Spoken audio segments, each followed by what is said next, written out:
عربوں میں دو مشہور بت تھے جسے صفا اور مروہ کی پہاڑیوں پر پوجا جاتا تھا۔ یہ وہ بت تھے جنہیں لوگوں نے اپنے ہاتھوں سے نہیں تراشا تھا بلکہ یہ زندہ انسان تھے۔ انہوں نے خانہ کعبہ کے اندر ایسا کون سا جرم کیا تھا جس کی وجہ سے اللہ نے انہیں ایسا خوفناک عذاب دیا کہ وہ ہمیشہ کے لیے عبرت کا نشان بن گئے۔ اسحاق بن یالا اور نیلا بنت زید۔ یہ واقعہ قبیلہ بنی جرہم کے ایک مرد اور ایک خوبصورت لڑکی کے بارے میں ہے۔ یہ دونوں یمن کے کسی علاقے میں رہتے تھے۔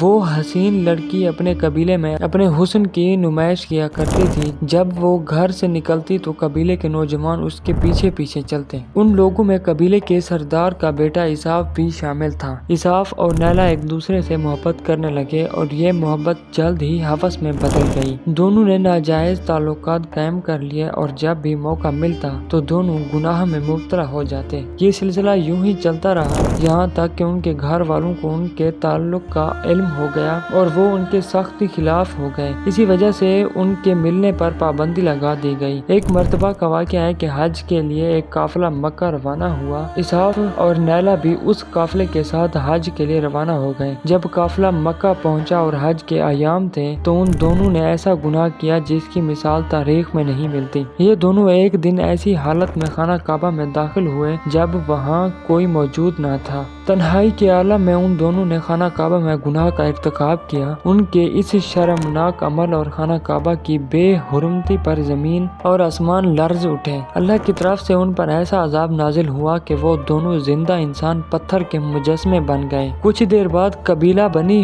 جرہم کے لوگ خانہ کعبہ کے قریب آئے اور جب انہوں نے بیت اللہ کے دروازے کو کھولا تو یہ دونوں بدبخت اس حالت میں پتھر بنے کھڑے تھے۔ لوگوں نے یہ سمجھ لیا کہ یہ اللہ کے مقدس گھر میں کسی گناہ کا ارتکاب کر رہے تھے اور اللہ نے ان پر عذاب نازل کر دیا۔ لوگوں نے ان دونوں کے مجسموں کو اٹھا کر باہر لے جا کر زمین میں گاڑ دیا تاکہ یہ لوگوں کے لیے عبرت کا نشان بنے رہیں۔ کچھ دنوں بعد مکہ کے لوگوں نے اسحاق کے بت کو صفا کے مقام پر اور نیلا کے بت کو مروہ کے مقام پر رکھ دیا۔ صفا اور مروہ دراصل دو پہاڑیاں ہیں جو حرم میں کعبہ کے بالکل قریب ہیں۔ انہی دو پہاڑیوں پر حضرت ہاجرہ علیہ السلام نے اس وقت پانی کی تلاش میں چکر لگائے تھے جب حضرت اسماعیل علیہ السلام شیر خوار بچے تھے اور پیاس کی شدت میں بے قرار تھے۔ اس لیے یہ دونوں پہاڑیاں زمانہ قدیم سے بہت مقدس مانی جاتی تھیں اور حاجی ان پر چڑھ کر بڑے احترام کے ساتھ طواف کیا کرتے تھے۔ جب ان پہاڑیوں پر اسحاق اور نیلا کے بت رکھے گئے تو لوگوں کی سزا کے طور پر یہ طے پایا کہ جو شخص بھی صفا اور مروہ پر جائے وہ ان دونوں بتوں کو ایک جوتا مارے۔ 12 نسلوں تک یہ امر جاری رہا۔ پھر لوگوں نے جوتوں کے بجائے انہیں تھپڑ مارنا شروع کر دیا اور کچھ نسلوں بعد لوگ انہیں صرف ہاتھ لگانے لگے۔ وقت کے ساتھ ساتھ لوگوں نے ان سے عبرت حاصل کرنا کم کر دیا اور ان کی تعظیم زیادہ کرنے لگے، یہاں تک کہ 5ویں صدی ہجری میں اسحاق اور نیلا کے ان بتوں کو عربوں کے بڑے معبودوں میں شمار کیا جانے لگا اور لوگ ان کے سامنے سجدہ کرتے اور قربانیاں پیش کرتے تھے۔ جب مشرکین مکہ بیت اللہ کا طواف کرتے تو اسحاق اور نیلا کے ان بتوں کو چھوتے تھے۔ حضرت زید بن حارث رضی اللہ تعالیٰ عنہ سے روایت ہے کہ میں ایک مرتبہ رسول اکرم صلی اللہ علیہ وسلم کے ساتھ بیت اللہ کا طواف کر رہا تھا۔ جب میں ان بتوں کے قریب پہنچا تو میں نے انہیں چھوا۔ رسول اکرم نے مجھے ایسا کرنے سے منع کیا۔